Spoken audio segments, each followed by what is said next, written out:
All right, let's get into it. We're going to play detective for a little bit today. The victim? Your build. You know, the one that was working perfectly just yesterday. The mystery? Why in the world it suddenly broke. And our prime suspect is a sneaky one, a culprit that works in the shadows, ready to break things when you least expect it. You know the feeling, right? It's Friday, you push your code, everything's green, life is good. You come in on Monday, you pull the latest changes, or maybe you didn't even change a single thing, and you hit build. And bam, it's just a sea of red. Your code is the same, so what on earth just happened? Well, here's the thing. The answer, more often than not, isn't in the code you wrote. And it's probably not in the libraries you thought you added. The real culprit is lurking one level deeper, hidden in the dependencies of your dependencies.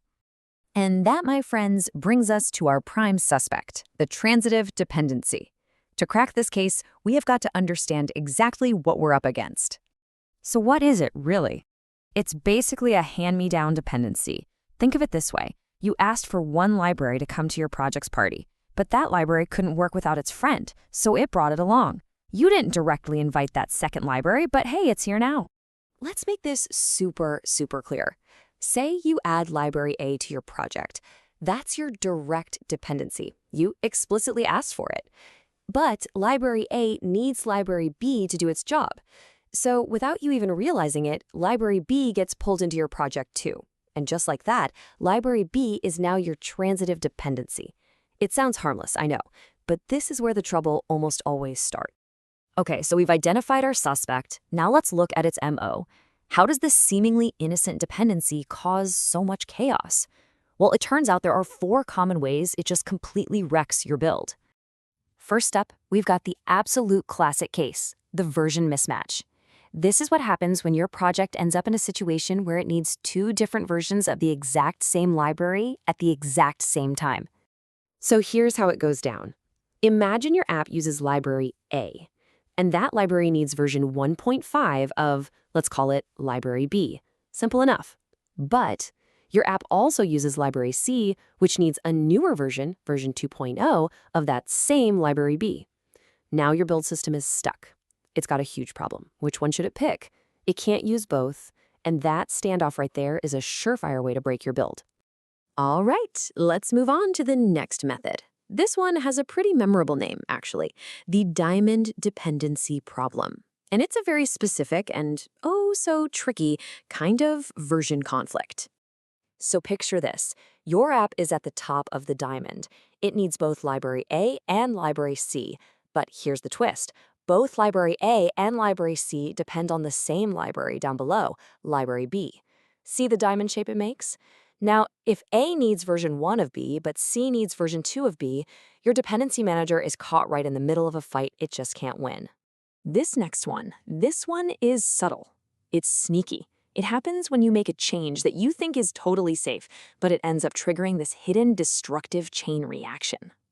It starts with something you do every day. You update library A to get a cool new feature, but what you don't see is that the new version of A quietly updated its dependency on library B. And if that new version of library B has breaking changes in it, well, your app fails. And you're left scratching your head because you never even touched library B. It's a classic and super frustrating domino effect. And that brings us to the final and maybe the most insidious method of all, the dependencies you don't even know you're using. These are the real ghosts in the machine.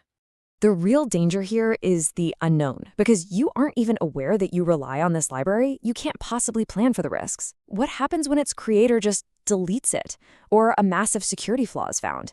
Your build can fail for reasons that seem to come completely out of thin air, because the real cause is totally invisible to you. Okay, so we've profiled the culprit, we know its methods, but let's bring this all back home.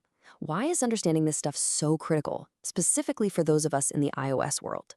It's because these are the tools of our trade. These are the things we use every single day. Whether you're all in on Swift Package Manager or you're using CocoaPods or Carthage, at their core, they are all dependency resolvers.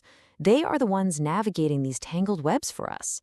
Understanding what they're doing under the hood isn't just nice to know, it's absolutely essential for any serious iOS developer. And just look at the payoff here. When you get this, you stop fighting with your tools and you start making them work for you. You can see version conflicts coming from a mile away and avoid them. You can make sure your project builds the same way every time for everyone on your team. And when things do break, you can find the root cause in minutes, not hours. And that really brings us to the most important takeaway from all of this. The goal isn't just to get better at fixing these problems. The goal is to adopt a whole new mindset that helps you prevent them from ever happening in the first place. It all comes down to one word: visibility. Your direct dependencies, they're the tip of the iceberg. They're right there in your package.swift or your pod file, plain as day. But the transitive ones, that's the massive, dangerous part of the iceberg hiding below the surface. They're silent, they're invisible, until they crash into your build. Your job as an engineer is to bring them into the light. And this quote just says it all, doesn't it? This is about a fundamental shift in how you think. You're moving from just writing code to actually architecting a whole system. A great engineer knows that the complex web of libraries supporting their code is just as important as the code itself. You're not just a coder. You're the manager of a complex, interconnected dependency graph. So I'll leave you with this to think about. Before watching this, what was your go-to move for those mysterious build failures? You know, the ones that made no sense. Now that you can spot the silent build breaker at work, how's your approach going to change? It's definitely something to chew on.